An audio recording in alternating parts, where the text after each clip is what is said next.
Can you post the notes, please? Well, let me tell you what.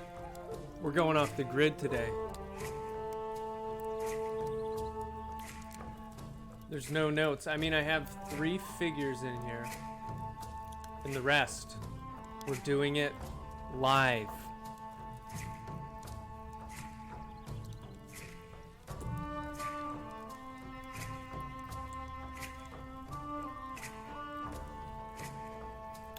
We're doing it live.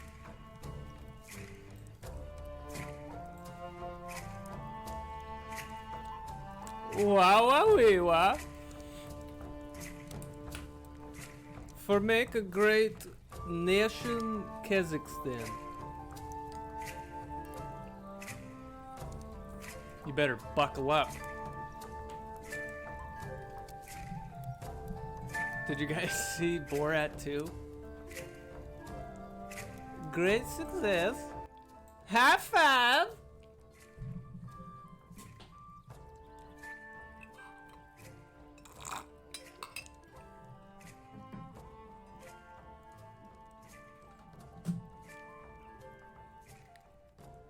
No spoilers, please. Okay, I won't spoil it. It's funny though. It's worth watching.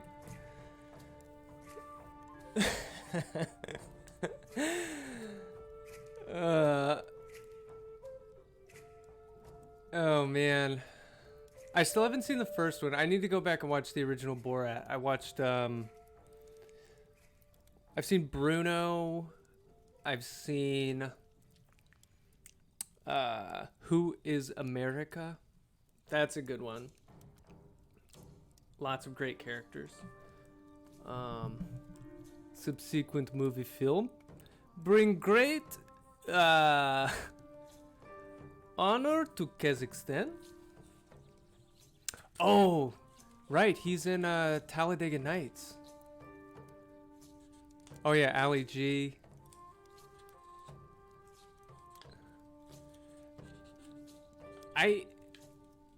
But I have to tell you, I don't get how Sacha is still alive.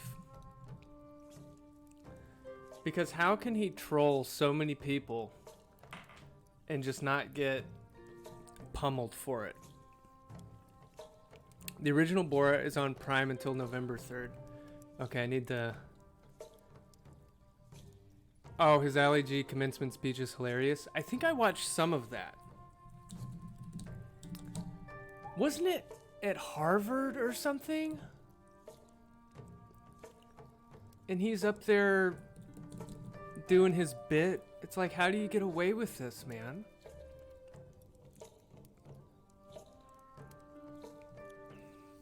But yeah, definitely, it's super wild. Yeah, watch Borat if you can. He's great in The Trial of the Chicago 7. It's a serious movie, but he plays the least serious character. Yeah, I want to watch that too. I feel like comedians are very good dramatic actors. Take Jim Carrey. Eternal Sunshine of the Spotless Mind. The Truman Show. Fantastic. And then Will Ferrell in Stranger Than Fiction. I thought that was really great. I think comedians... Robin Williams in Good Will Hunting.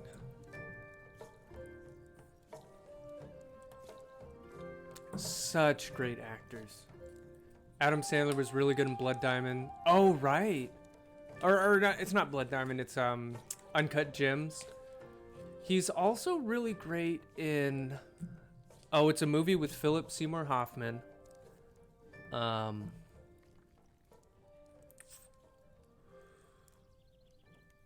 Oh, that's gonna bother me. I can't remember. But Adam Sandler is another person who he's great also in dramatic roles. So I'm not surprised at all that Sacha is just really great in a variety of different types of films. All right, guys, if you haven't heard, if you haven't been made aware, we're going off the grid today in Flight Dynamics. There's no handout. I have like 3 figures in here, and then it's off the chain.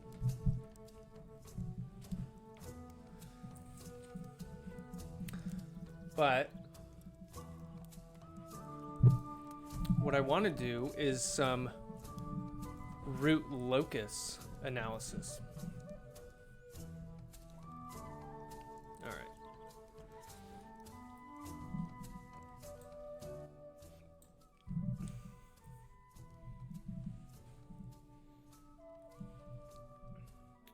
Okay, so longitudinal flight dynamics.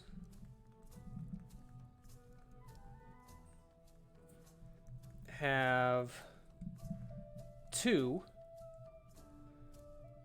primary modes.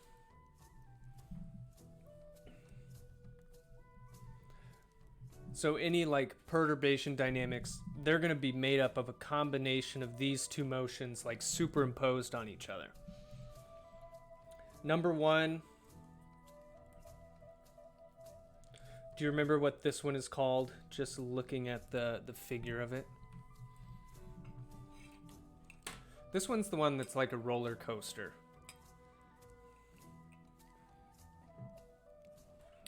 Where the angle of attack is 0, the velocity vector is always in line with the nose of the aircraft. Minimum velocity at the top of its oscillation, maximum velocity down here. The phugoid, I like how you have the F and the PH combined. Yep, phugoid mode. And just some random stats. If you take a 747, the period of oscillation is around 100 seconds, meaning it takes like 100 seconds to get from crest to crest here, and a settling time of like 1200 seconds or 20 minutes.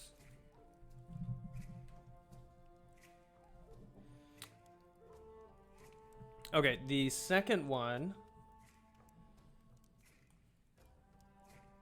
which has a much shorter period of oscillation, hence the name short period mode. For a 747, the period is around 7 seconds, and the settling time is around 10 seconds. So this very quickly dies out. And this is, whereas the phugoid, it has 0 angle of attack the whole time, and the velocity kind of changes. For this mode, the velocity remains mostly constant, and it's the angle of attack that kind of changes. So you have this pitching motion about the CG as it moves forward, and so that creates this change in the angle of attack. All right, so what I want to show you today is people use in the aircraft industry, they look at the natural frequency and damping ratio of these 2 modes, and they kind of classify how comfortable it is to fly that aircraft based on those values. So that leads us to this figure right here. And it kind of looks like a thumbprint, right? And so one of the names for these plots are thumbprint plots. And let's describe the axes here. So this is talking about the short period mode, and the horizontal axis is the damping ratio, and the vertical axis is the natural frequency, and the units right here for this figure, they're in hertz. So what they do is, like, over time they've accumulated data with pilots, and they have this let's see if I can find it. They have this sheet that they have them fill out. Where'd you go? Oh, here we go, here we go, here we go. Yeah, I got this figured from the Nelson textbook on UB Learns. The Cooper-Harper scale. So, I mean, you can rate different aircraft characteristics. For different tasks, whatever. But the end goal is based on subjective pilot feedback and what they rate the aircraft handling. You get these regions where people were like, this felt acceptable, this felt poor, this felt terrible. So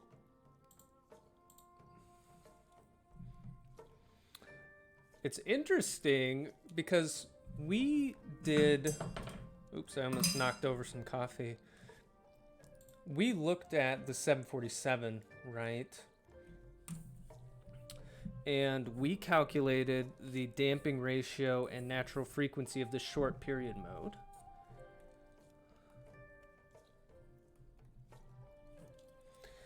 And what we got, okay, the damping ratio was 0.3789. So if you go on the horizontal axis, we're like right here. So already, at least for this scale, for the particular types of aircraft they're talking about, the best we can do is hit the corner of the acceptable region. We are not in the good range. And then the natural frequency for this mode,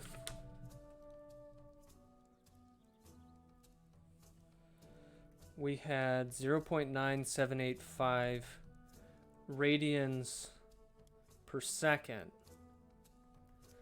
But if you convert that to hertz,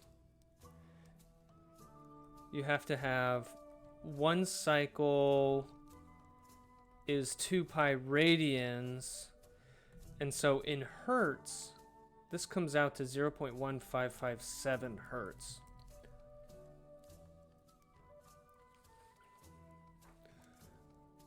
Oh dear.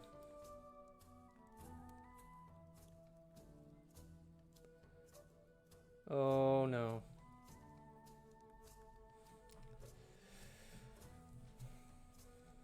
So at least on this thumbprint plot, it puts us over here.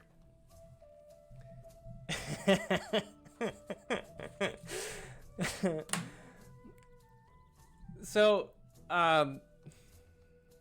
wa, as Borat would say.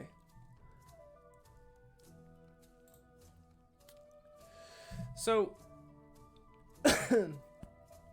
all right, you have a couple choices to make at this point. So, I mean, I don't think the 747 really handles poorly. I think that I don't know, maybe this is maybe this is for more like fighter aircraft or something. And obviously a 747 isn't gonna maneuver as nicely as that, but I guess it'd be like driving a bus versus driving a Ferrari or something. You wouldn't say like, oh, this handles fantastic, right? Oof. Okay, but you have choices as choices to make as a designer. So and this is where the root locus comes in. So this means like a brick that flies, right?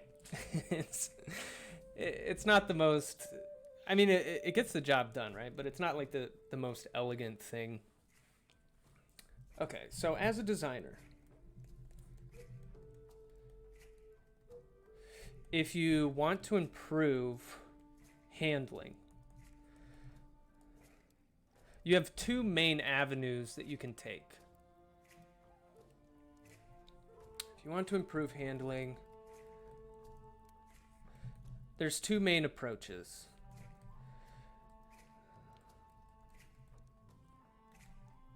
This first one might be more obvious, but it takes a lot of work and a lot of money. You can change the geometry of the aircraft.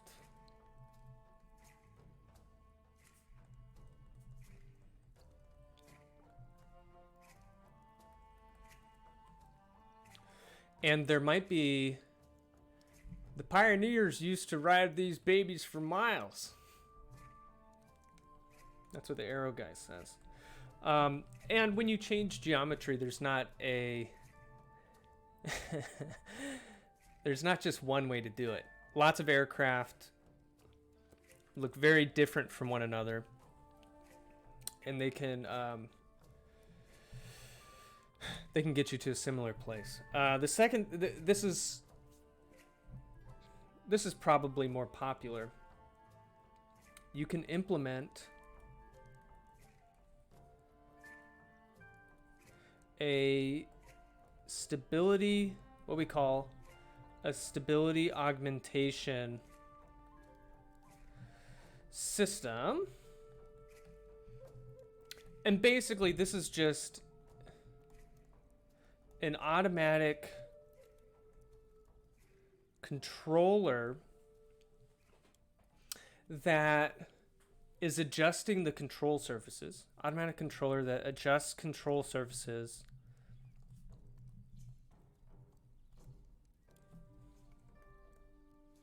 So I'm talking about like the rudder, ailerons.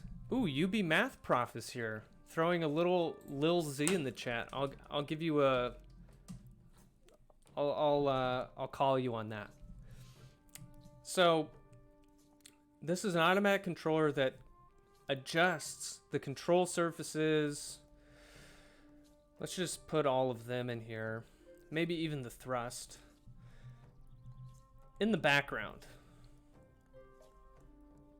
So even as you are adjusting the aircraft as the pilot, you have this controller kind of doing things in the background to make the aircraft feel different.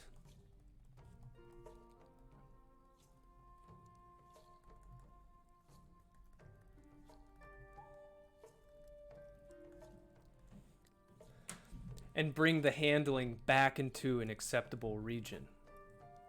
So it might be like traction control on your car. This is something that happens automatically in parallel with you controlling the vehicle that makes it feel better. All right. One more check off the list of KSP terms officially learned. Wait, what's KSP?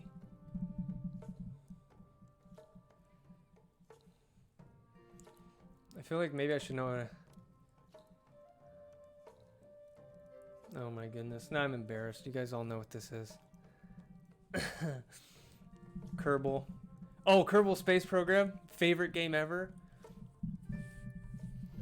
Okay. Maybe I need to check that out. Okay, so this brings us to the root locus. Because let's say I want to adjust the geometry of my plane or something to bring us back into the acceptable region of this thumbprint plot. So the root locus helps us assign parameter values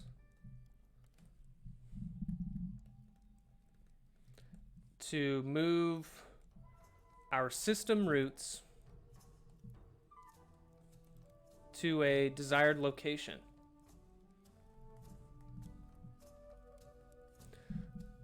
And these roots live in the complex plane to a desired location in the complex plane. All right.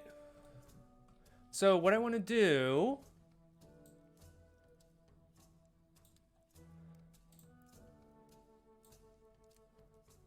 is.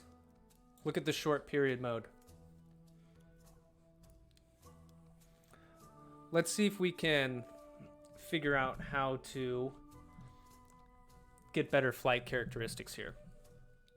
Okay, here is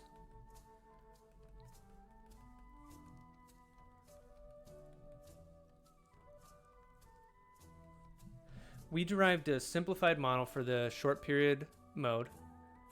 I thought root locus only worked with one unknown. Now you're exactly right. You're exactly right. So you would have to change one parameter at a time, but and that makes it kind of complex because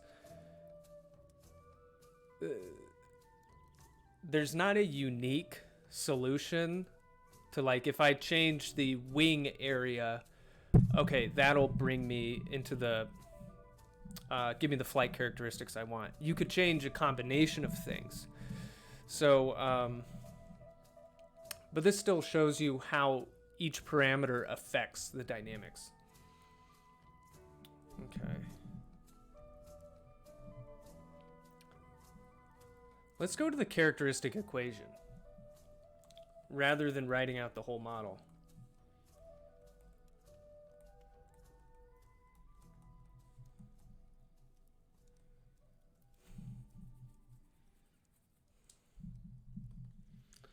Okay, so we have lambda squared, and then we have some stability derivatives as the coefficient for the lambda term.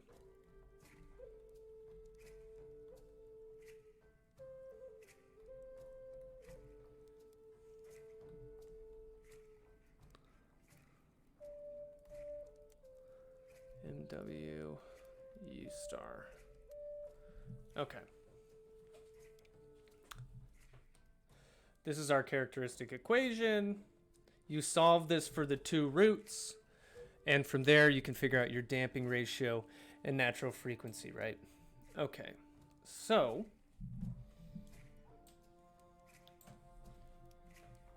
what I'm going to do is I'm going to pick a parameter out of here. I'm going to pick this. And I want to see, so I'm going to define a parameter k, and it's going to be minus this stability derivative, which is how the pitching moment changes with this velocity. And we're going to see how the roots are affected by this parameter.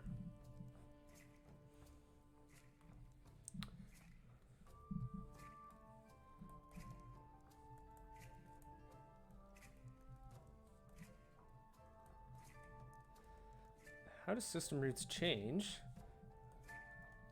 with k?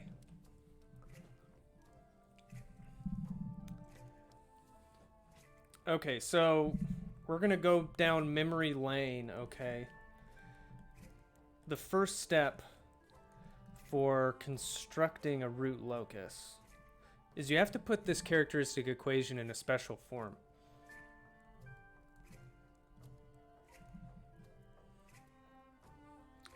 You have to have the characteristic equation equal to a polynomial in lambda, which we call d, and then whatever your parameter is that you're changing, you pull that out, and that might also be multiplied by a polynomial in lambda, and we'll call that n, and this is equal to 0.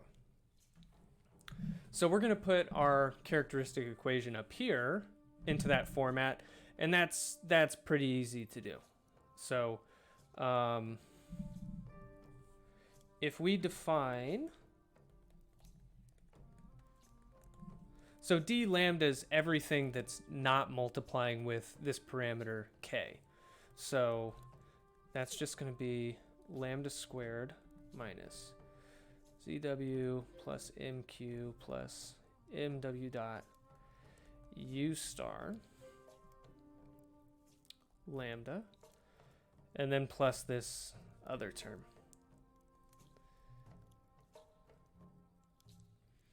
And then in lambda is going to be kind of basic. It's just going to be 1. Uno.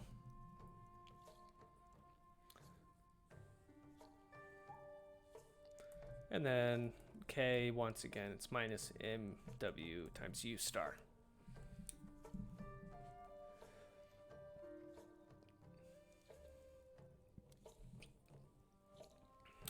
Okay.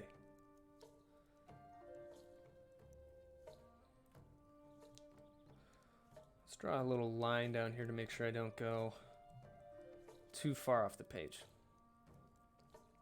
Okay, so when we take dynamic systems at UB, we learn how to construct the root locus by hand.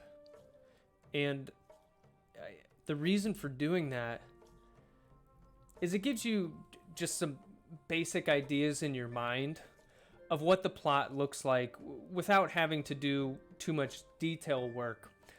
So it just gives you an intuition.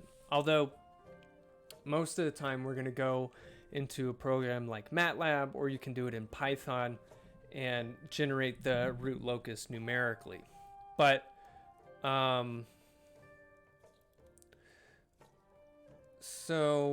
but let's point out a couple characteristics here. So, like something to just remember, when k equals 0, where for us, k is this parameter, like if we could set it equal to 0 for the Boeing 747, which I don't think you can do, the system roots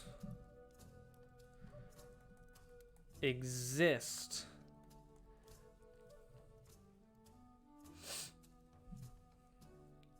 at the roots of d lambda, which makes sense because if k equals to 0, then the characteristic equation, all that's left is d lambda. But that's just like one general rule. If I minimize this parameter, then my roots are just going to be at whatever the roots of that polynomial are. And then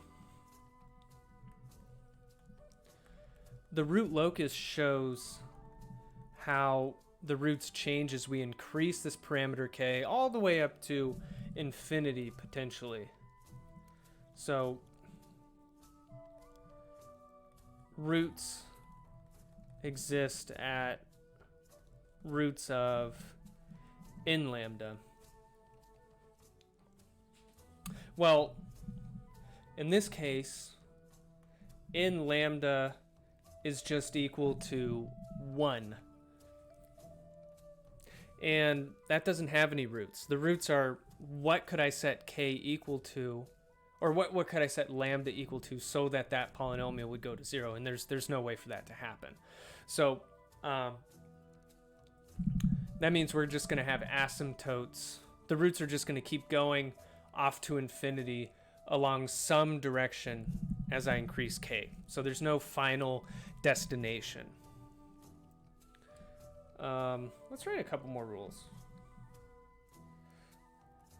So if d lambda has n roots, well, okay, d has 2 roots in this case because we can see it's a second order polynomial.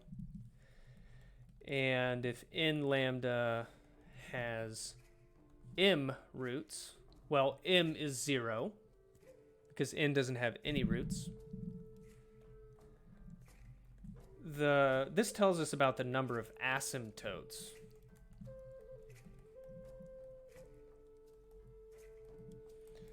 Is n minus m. So there's going to be 2 asymptotes. And along this direction, wherever the asymptote is pointing, our roots are going to go to some infinite value as we increase k. All right.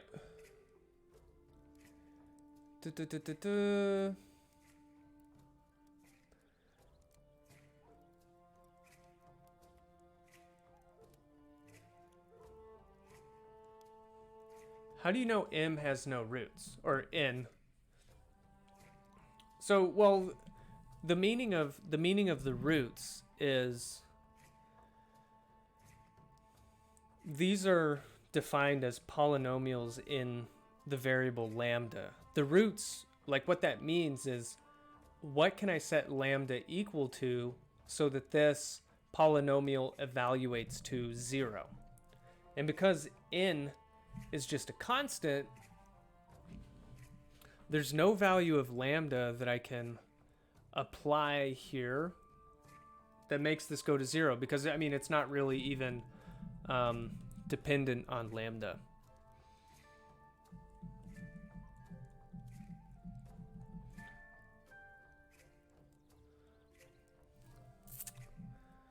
Okay. I'm looking if I want to...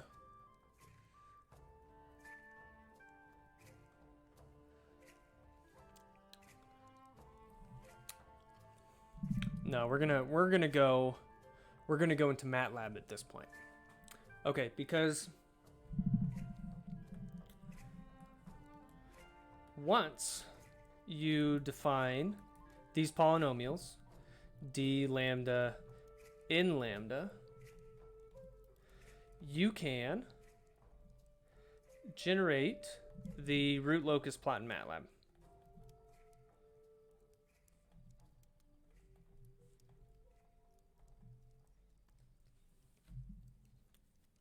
And that's what we are going to do.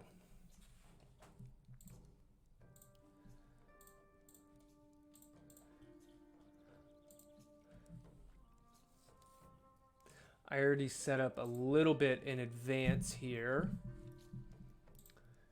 So we're doing this for the 747. We got its weight. We have its mass in slugs. And then we have all of these stability derivatives that we have previously calculated. Or mostly you look these up in tables.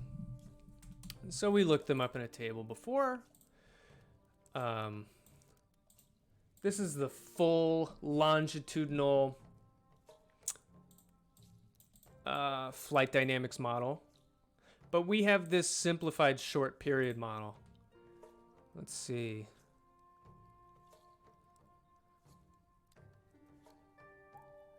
Okay.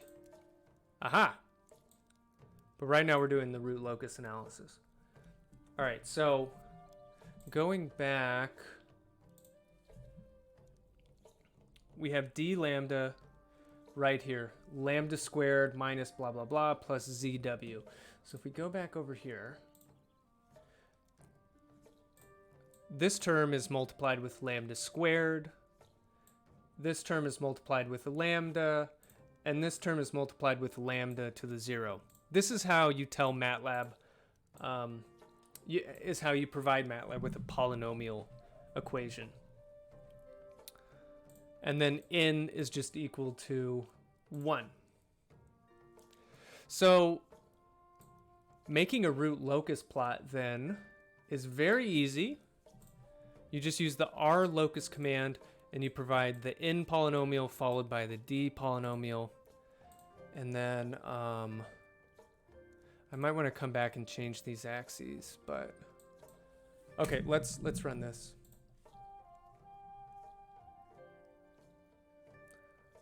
Okay. We have the root locus. Now we have one root depicted in blue. This is showing all of the locations that this root can exist depending on the value of k. So if I click here, I know this is a little small, but if you can see this, it says gain equals 0 at this point. And the gain is the value for our parameter. And the parameter that we're playing with is this one right here. So if I could make this equal to 0, then I'll have one root that's on the real axis, and it looks like it's at minus 0.548. And the other root is at minus 0.194. So I have two distinct real roots in that situation. Now, what is this parameter actually equal to?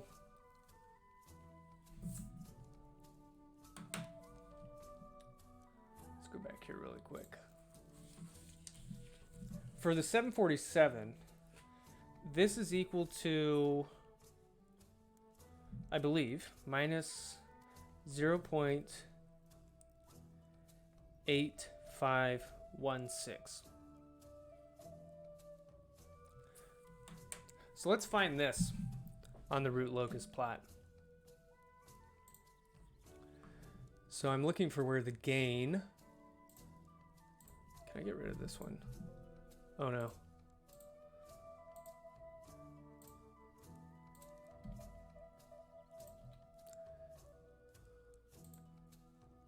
Okay, the gain is 0.0348.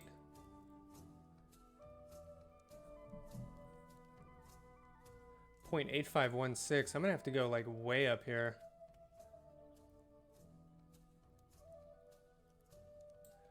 Okay, we're gonna change the axis. I want to go up to like,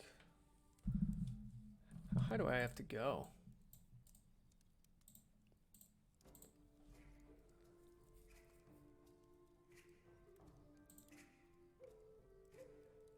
Oh, not that high. So the gain is 2.7 there. If I come back down, 0.91.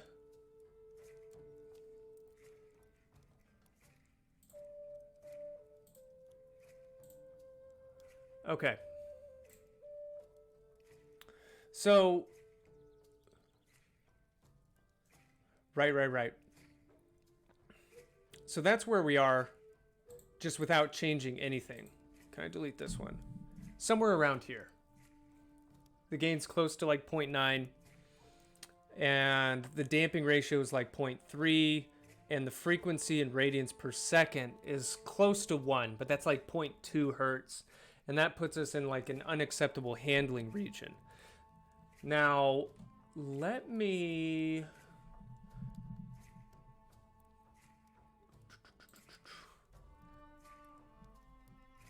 I want to look at this thumbprint plot again.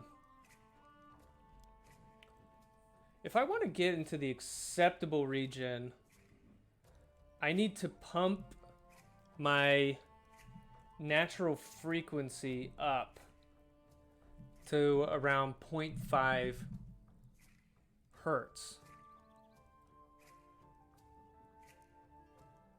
And 0.5 hertz, I want to convert that to radians per second. So a hertz is a cycle per second. And there's, in one cycle, it's 2 pi radians. So I have to multiply 0.5 times 2 pi.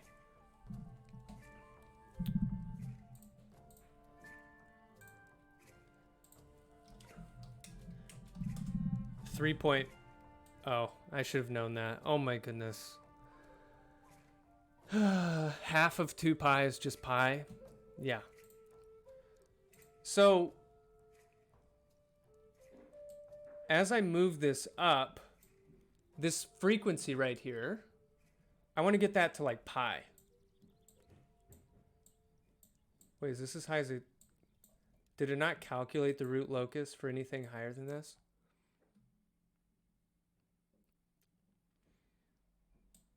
Come on, my friend.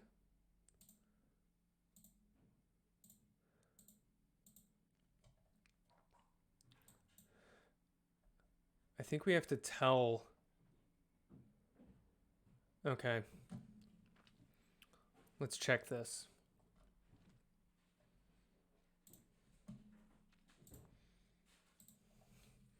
MATLAB, our locus.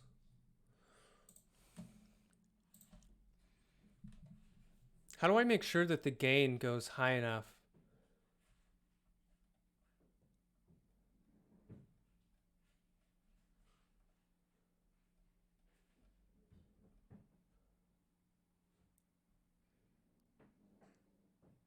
Oh, you can specify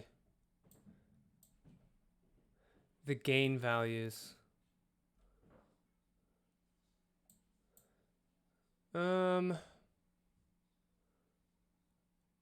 Okay.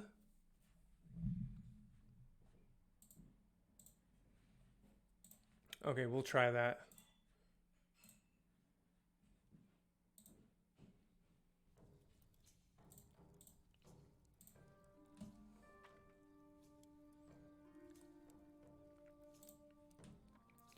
Okay. So I think we have to say, we're trying to find the gain though, right? Yeah, that's, yeah. I know, we're trying to find the gain. But the thing is, it didn't, like when you run the root locus command, it calculates the root locus over like a range of gain values. But it looks like it didn't, it like stopped. And so I need higher gains. So I know it's some gain that's above 2.7.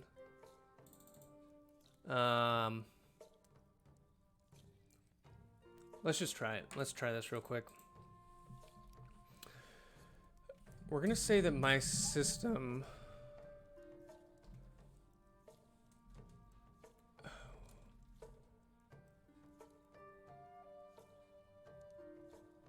do I have to do this?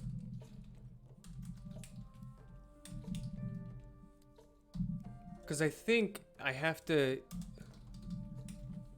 give it like a system as the input, and then I'll make a gain vector. Let's just see what happens. I'm gonna make it 0 to maybe 10. It's probably overkill. And I'll choose like 1,000 gain values in there. Wait, maybe 500. And let's see if this will do this for me.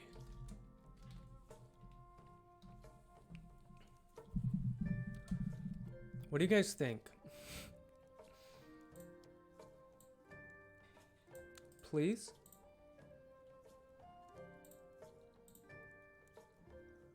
Oh, okay. So, I mean, it's a little bit less resolved in the center.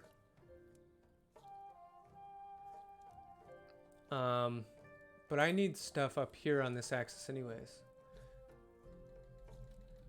Okay, doing better.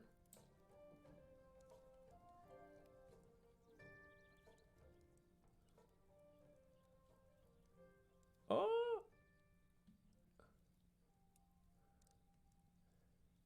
Okay. So that's close enough. The frequency is close to pi. I need a gain of like 9.86. Huh.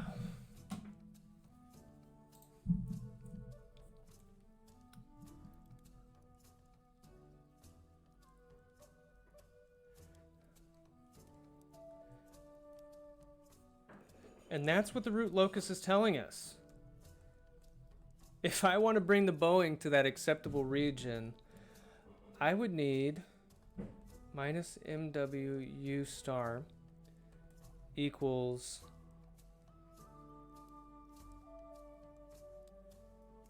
9.86.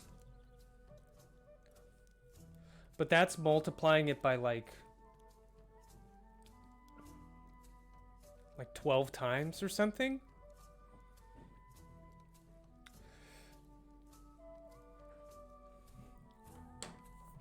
Okay, let's look at if I actually wanted to pump up this parameter, what do I do?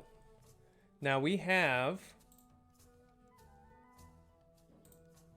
this table that tells us. Can I make this bigger?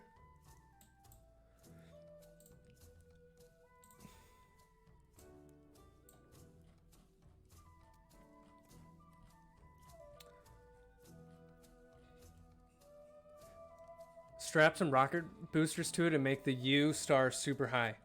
I like that suggestion.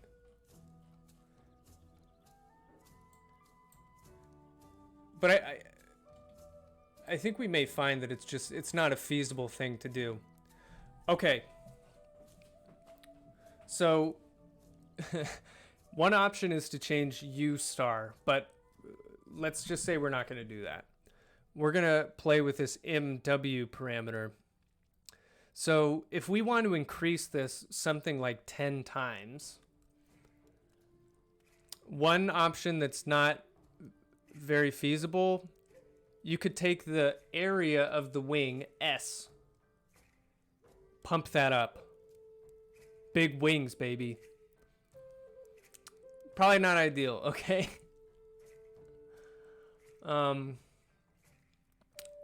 This is the mean chord, C bar, C over bar.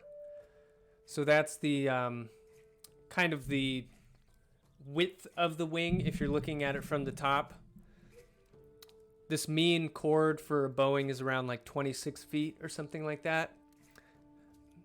So you can play with the wing geometry a little bit. Another thing we can do is reduce the moment of inertia about the y-axis. So kind of the pitch axis moment of inertia.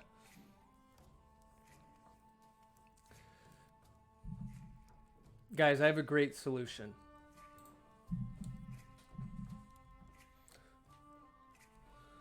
So we have the Boeing, right?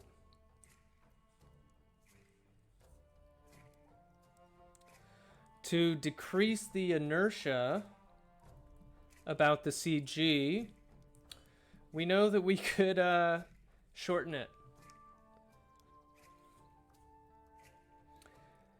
And then we can make the wings just bigger.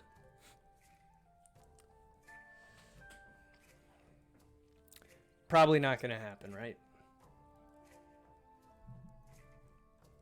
But anyways, even if this is like not feasible at all, boom, perfect plane, right? But it still gives you the general idea of how this would help you make a design decision. You know that, okay, to fix this particular problem, we're making the wings larger, if anything, and the moment of inertia about this y-axis, if we can bring that back a little bit, that's nice. But this also probably tells you like why a Boeing's not going to come into this region, okay? Because we have to fit a certain amount of people on that aircraft. We can't just pump up or decrease the inertia here.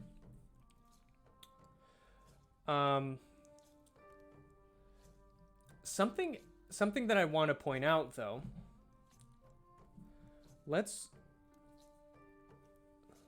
I'm going to do a little sketch of the root locus plot, right? We have the roots start somewhere over here when that parameter is equal to 0, which can't happen. But then the roots, as you increase k, they move towards a breakout point. And then one root kind of moves up and the other root moves down. I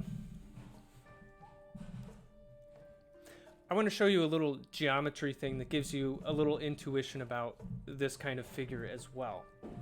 Let's say we have a root that is right here. I don't know if you remember this from dynamic systems, but if you just take the distance from the origin of the complex plane to that root, that distance is the natural frequency. So I know as I'm adjusting this particular parameter, which is a function of the wing area and the moment of inertia, the only way to increase the natural frequency is to move the root up higher by increasing the gain, because the natural frequency is the distance of that root from the origin. All right. Now, there's a problem.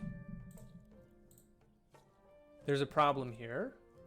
Let's go back to MATLAB really quick.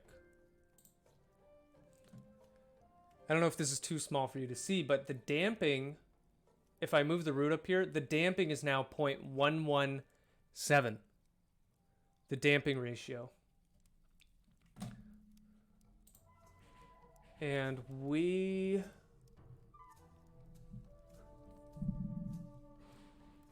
so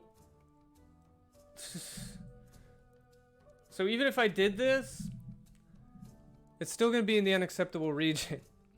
Okay? Because I moved it up, but then I put it over here as well. So it's not a perfect plane. I take it back. So the other intuition I want to give you, let's talk about this root again. The damping ratio, if you define an angle in here, let's call it theta. So the angle that this root makes relative to the negative real axis, the damping ratio is equal to cosine of that angle. Therefore, as theta gets smaller, the damping ratio goes up. As theta gets larger, the damping ratio goes down. So we found that by modifying this particular parameter, does Mook know you're giving out these system cheats? Hey man, you gotta do what you gotta do. Dr. Mook likes shortcuts. All right, so as theta gets larger, damping ratio goes down. So that's why we should be able to tell that as we push these roots up, damping is whew. Okay, so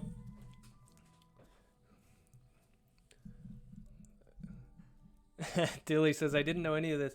Hey, I'm giving you pure gold here. All right. What I want to do next is I picked one parameter out of this system to modify, but there's other parameters we could have picked.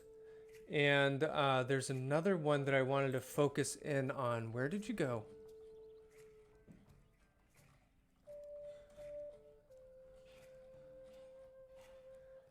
Okay.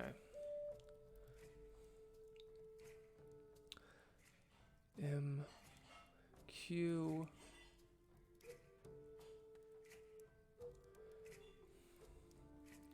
Okay. We're going to do another parameter. I'm going to copy this characteristic equation.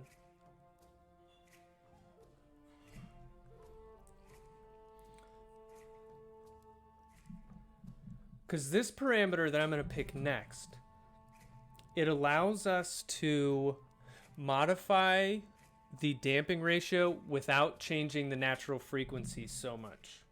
So you'll see. All right, let's rewrite this a little bit. Lambda squared minus, I'm going to break this term up a little bit. Minus MQ Q star lambda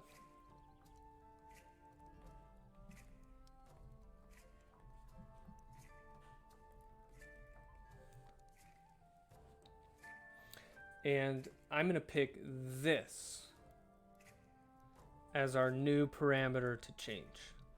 So by definition, MQ plus MW dot U. And we're going to make a new root locus, and it's not hard to do in MATLAB. We just need to remember the first step of making a root locus, which is define the characteristic equation is equal to d lambda plus k times n lambda equals 0. So we can start by making this d lambda. It's everything that doesn't multiply with our k parameter. So it's going to be lambda squared minus zw lambda plus zwmq minus mwu star. All right, and then in lambda, it's not going to be just 1 this time. It's going to be lambda.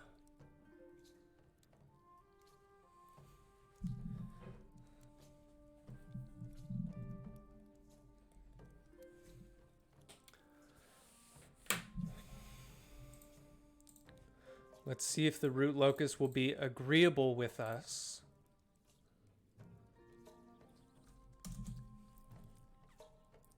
Okay, let's go over here. Okay, so now we're going to see how roots change with k equals minus mq plus mw dot times u star.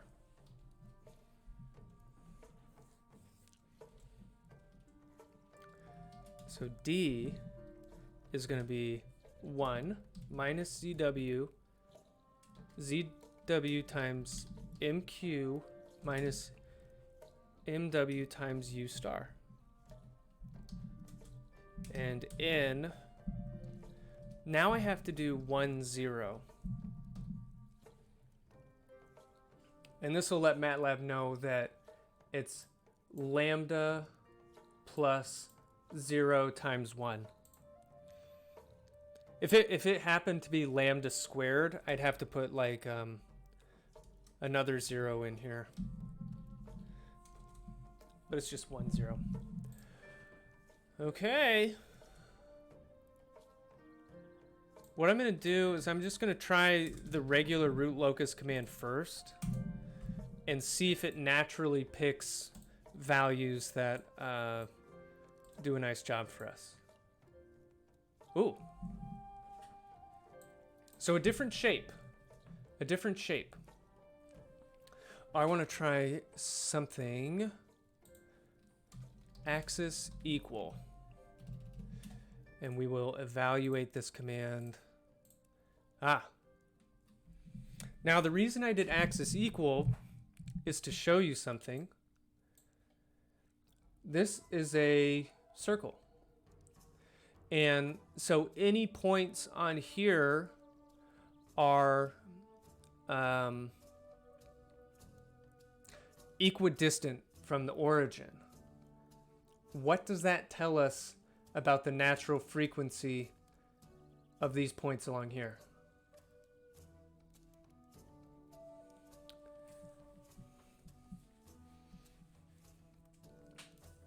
Yes. The natural frequency, actually, let's check it. So if I put this on here, frequency is like 0.979 radians per second. If I move this, look at that. It's staying constant. 0.979 for all of those. Notice though, the damping, it decreases as I go up here. And then as I make the angle smaller with the negative real axis, I have that like angle theta. Look, that damping is going up. It's approaching 1. As I increase the angle, the damping is 0.7, it's 0.6, 0.5, 0.4, and so on. Okay, so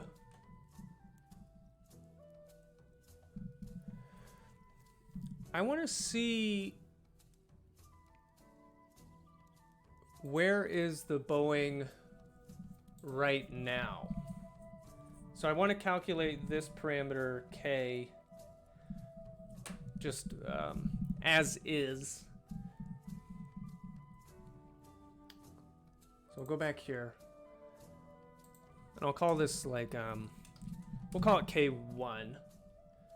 So it's minus MQ, because I have these parameters defined up above, so I can just plug this in. MW dot times U star. I'm going to evaluate U. 0.4285. So I'm going to go back to my root locus and look for the point where the gain is 0.4285. 0.4. Close enough. Like, this is where the gain is 0.431. And okay, our damping is like 0.38. Natural frequency is 0.979.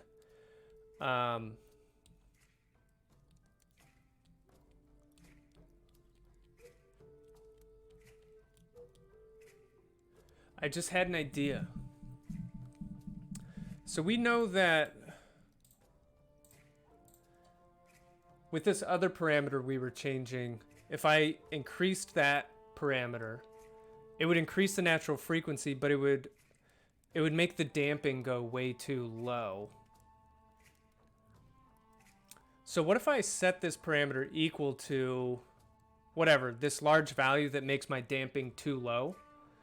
And then I come back here and I use this parameter, which leaves the natural frequency constant. So I could leave it pumped up. But then this parameter, it can increase the damping again without messing with the natural frequency that I created earlier. Huh?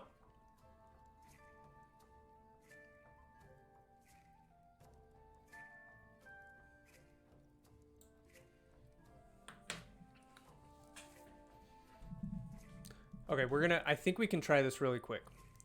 I think we can try it.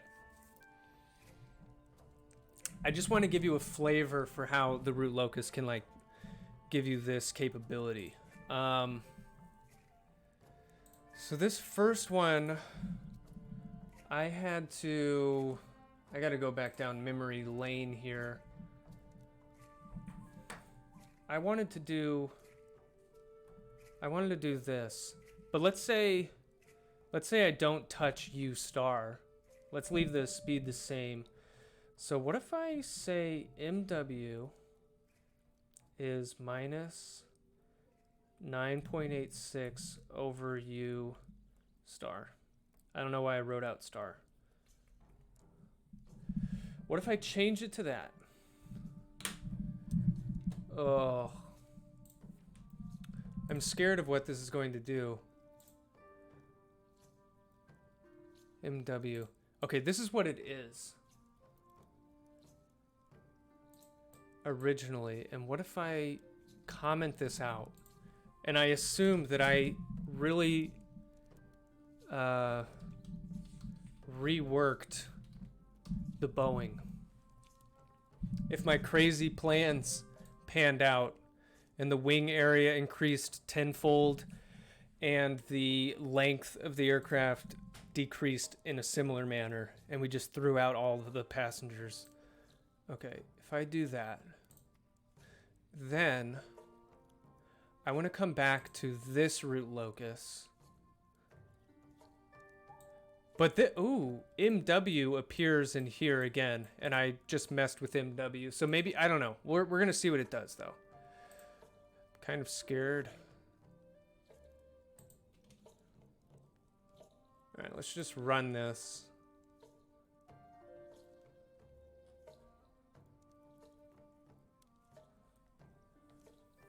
Okay. So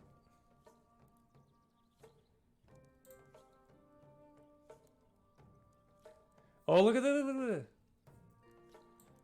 frequency on this circle now is 3.16, which is what I wanted it to be.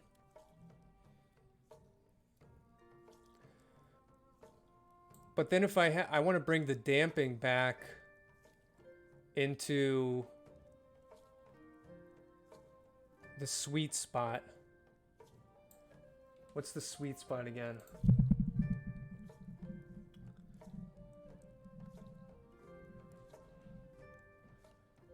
If I have my natural frequency dialed in at like 0.5 hertz, which is pi radians per second.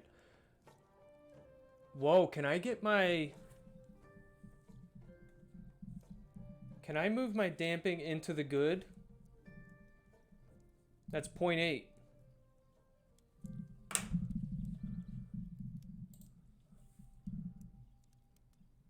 I know to increase my damping, I come down this way. I decrease that angle.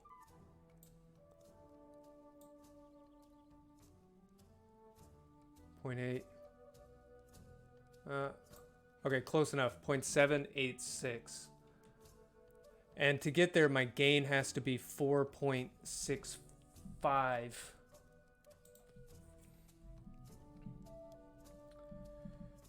Okay, so...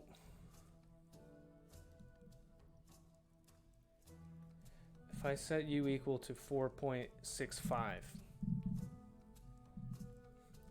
and I already did a horrible Frankenstein-ish thing to the airplane before I even did that. But let's say I want to pump this up to 4.65. And what was it before? Shoot. I can't even remember. Oh, it was 0.4. It was 0.4 before. So we're multiplying it by 10 times. Oh, Lil Z Stein. Oh, Franker Z Stein. Nicely done. Okay, so if I want to increase this 10 times over. Okay, MQ, MW. Let's look at that table again.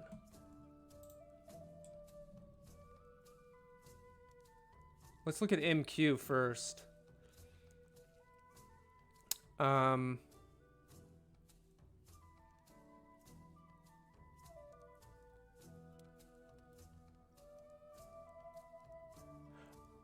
Oh wait, we should check.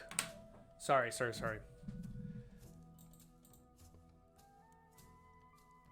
MW dot. Oh, never mind. We changed MW. I thought we already would have changed this. Oh, jeez. Okay. We could increase the wing area even more. Decrease the inertia even more. Okay, so this is like the same story. What about the other parameter, MW dot? We can increase the wing area again.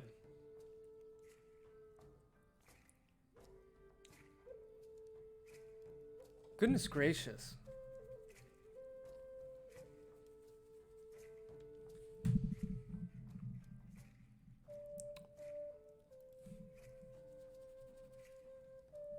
Make the entire plane a wing, says Dilly. Okay, the chord length is squared here, so it's not as bad. Oh, that's true. We have a C bar and another C bar. So the chord makes more of a difference here.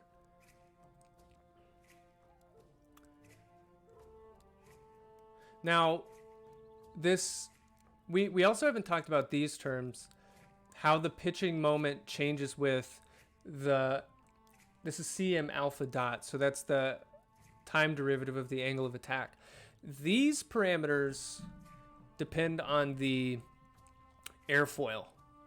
Like what the shape of the airfoil is, whether it's a NACA, whatever. And you can make some big changes here by changing the airfoil.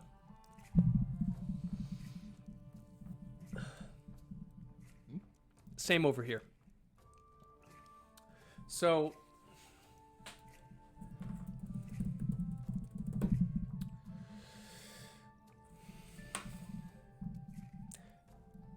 as you can see, it's a tricky problem. It's a tricky problem. But this is, let's go back over here. Maybe we can kind of summarize how this works. I just wanted to give you a flavor of that today. Okay, so one,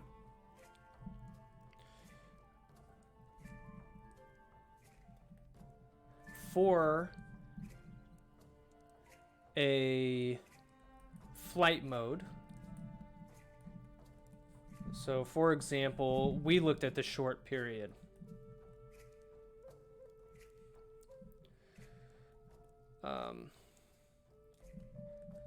define some target natural frequency and damping ratio based on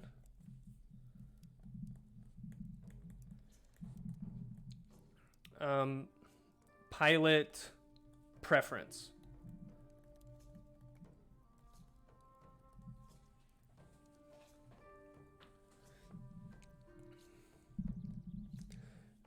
Then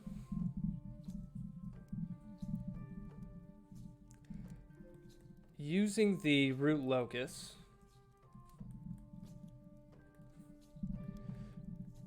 study how clusters of parameters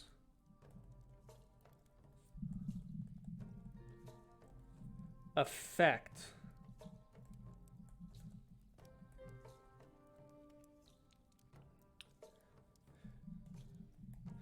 now you will find some parameters adjust primarily damping, others primarily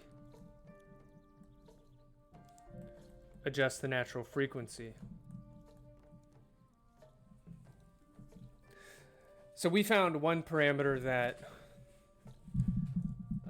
would play with the damping ratio but not touch your natural frequency. And so in that way you can like adjust something first and then come back to the other.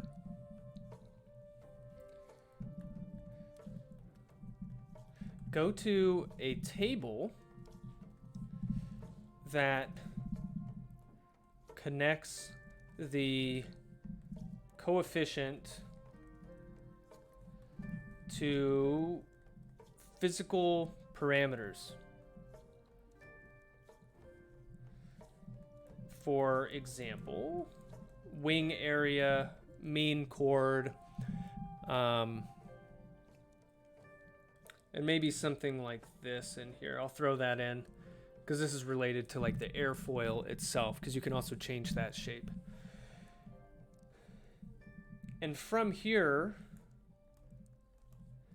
you can make some design decisions. But as we showed, it's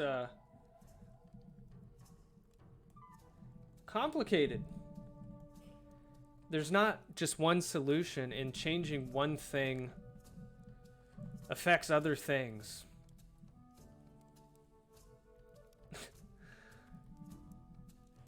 This is like a very generic statement that I just wrote. As Bob Ross would say, gotta make a big decision. This is your bravery test. Pick a wing area. Put a tree on your wing.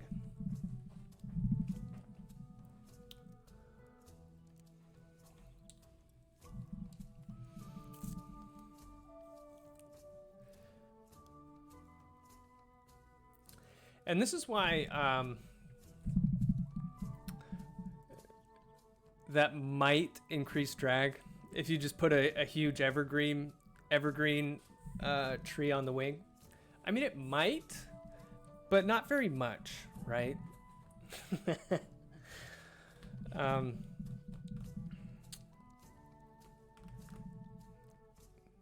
Yeah, negligible drag caused by this evergreen tree.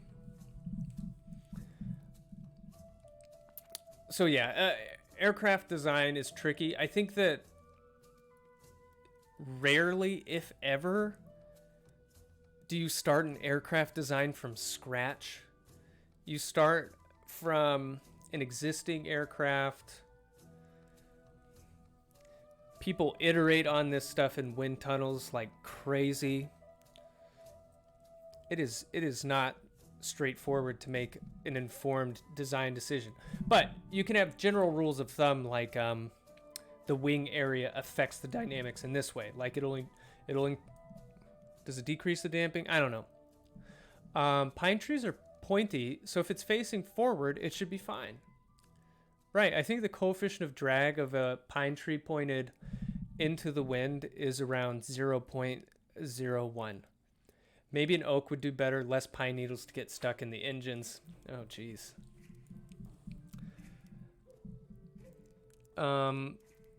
Maybe we should design an evergreen aircraft. Sustainable, streamlined body on that. Okay, guys, but that's it for today. It was a little more informal, but I wanted to show you how root locus, it can be a tool involved in this process. And it was fun to work through this with you guys, come up with some excellent Boeing 747 revisions. 10 out of 10 fun lecture. I'm glad you enjoyed it. Glad you guys like it. Great camouflage for the airplane. You won't even see it flying in the sky.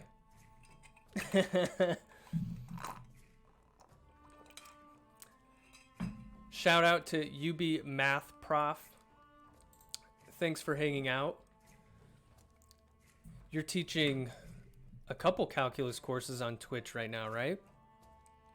So if you guys want to learn some Calc 3, is that a plane? No, wait, it's just a tree. Calculus the third. Excellent.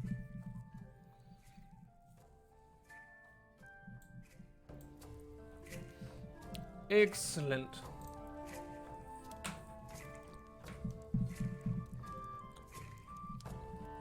Guys, I'm starting to use mustache wax. I don't know how far I'll go with this, but I want to get like, I want to see how extreme I can get this thing to go.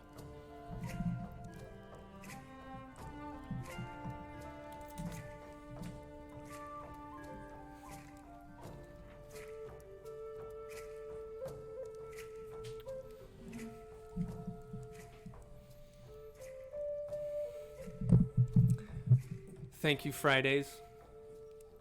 The wax is definitely a must, a firm wax, because usually just left to itself, it just goes out in every direction.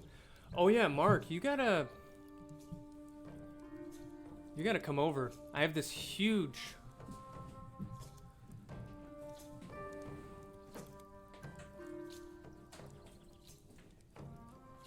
this thing is so heavy.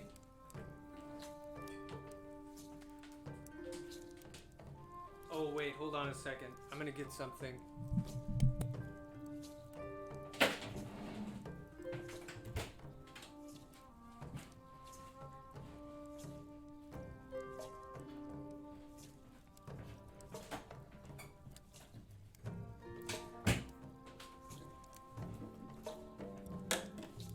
Do you remember this?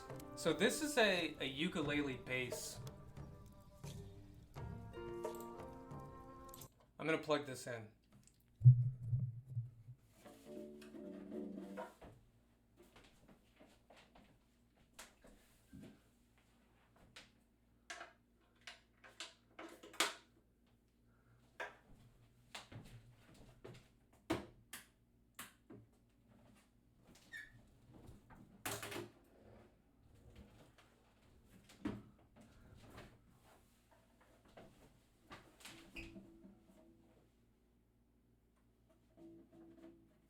Oh, geez.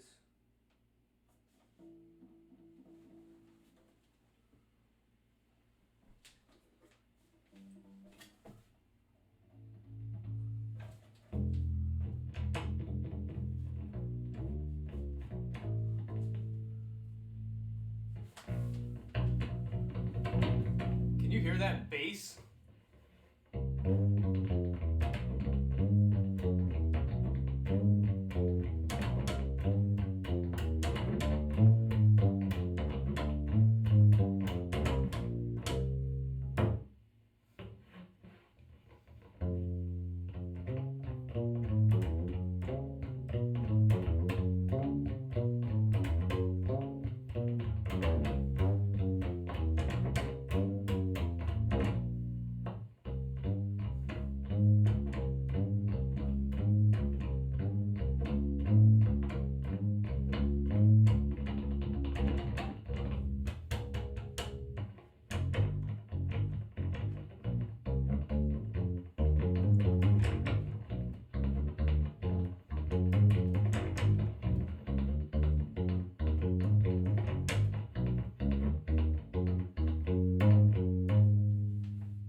It's the cutest little thing. Look at this.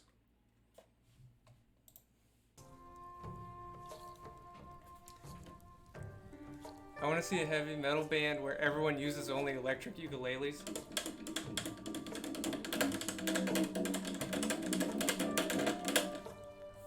What is RHCP?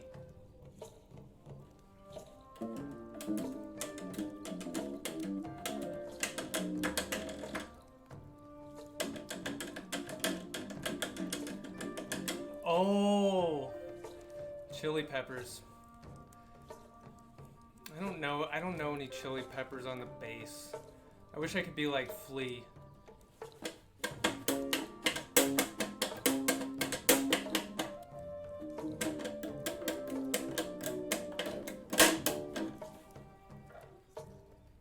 Californication. That is such a great song.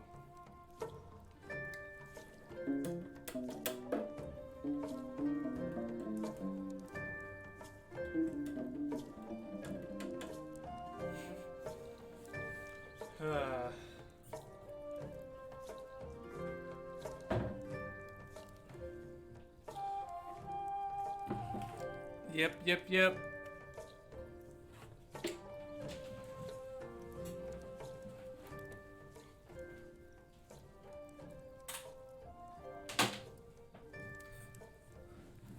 I learned bass because of the Flea. Around the World is fun to play. Now, do you do some slap bass then? I don't really know how to do it.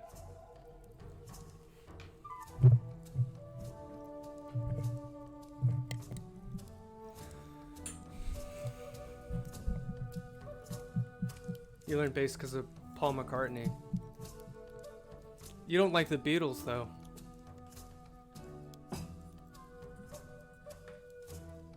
Paul McCartney has a new album?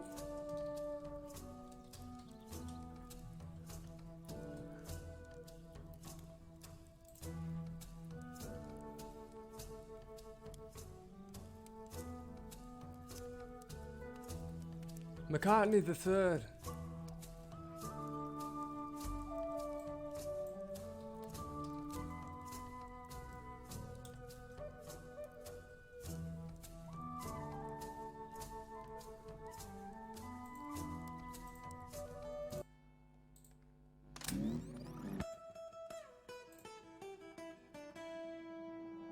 Acoustic?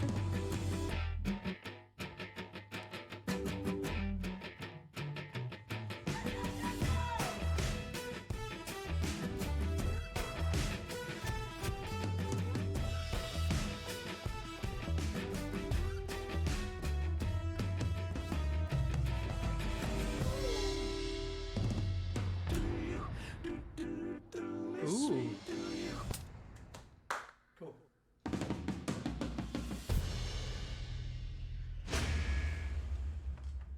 That sounds interesting. December 11th, 2020. So we still have a little bit of waiting to do.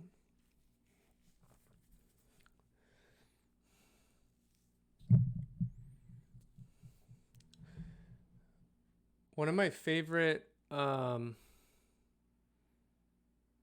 McCartney plays what?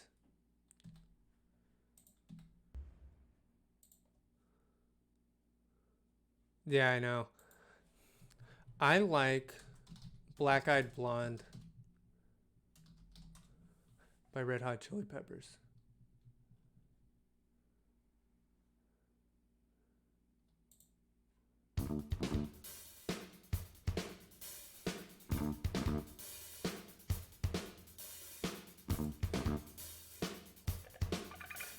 The bass in this is amazing.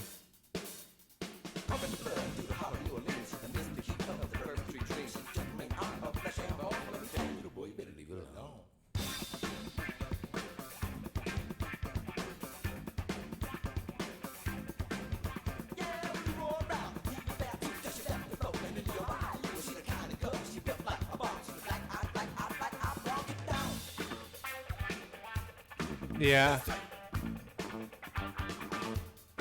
I love how funky they are.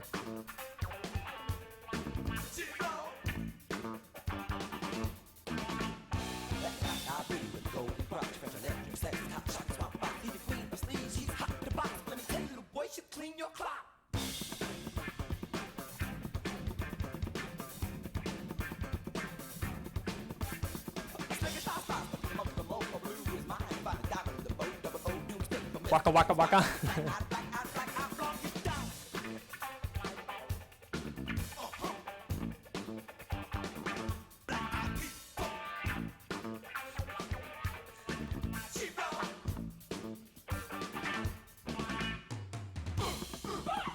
This is the best part.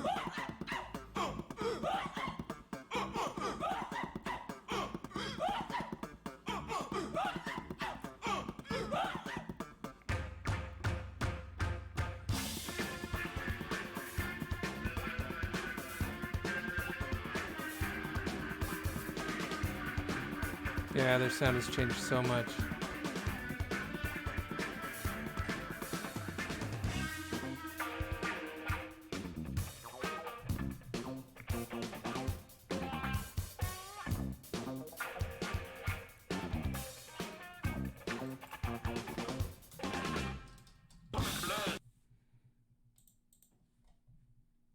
Rain Dance Maggie.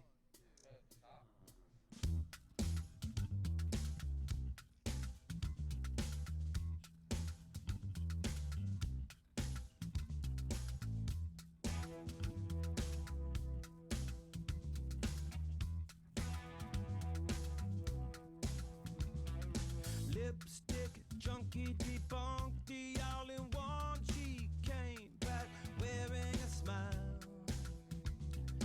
looking like someone drugged me that wanted to unplug. No one here is on trial. It's just a turn around and we go.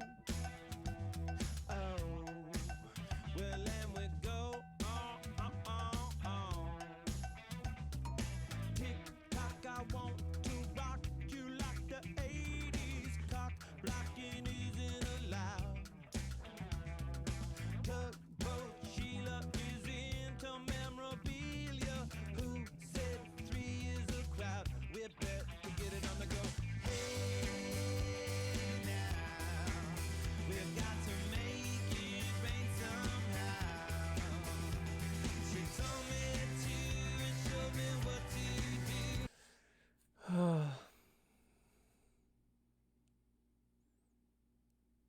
Wait, reading Scar Tissue?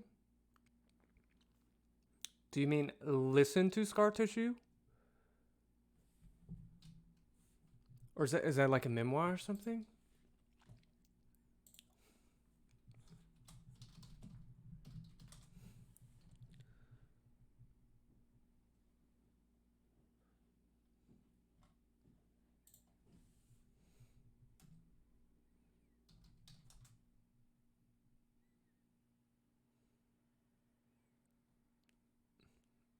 Oh, you listen to books and read songs. Ah, I got that wrong.